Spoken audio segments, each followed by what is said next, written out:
Mladen Vuletić nasrnuo na Aleksandra Požgaja. Branio Dalilu pa dobio oštru kaznu produkcije.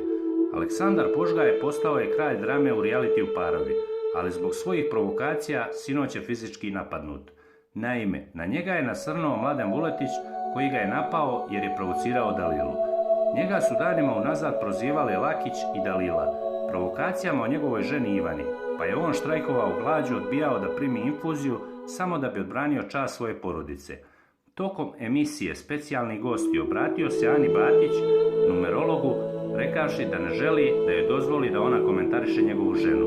Čak joj je rekao da može da je isprati do vrata. Pre toga je odbio da ide na poligraf, jer više ne želi nikom da se pravda.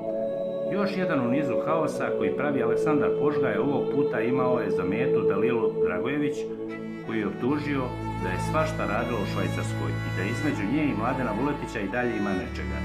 Dejane, govorim ti kao bratu, među njima nije gotovo, obratio se Požgaj mužu Dalile iz tajne sobe.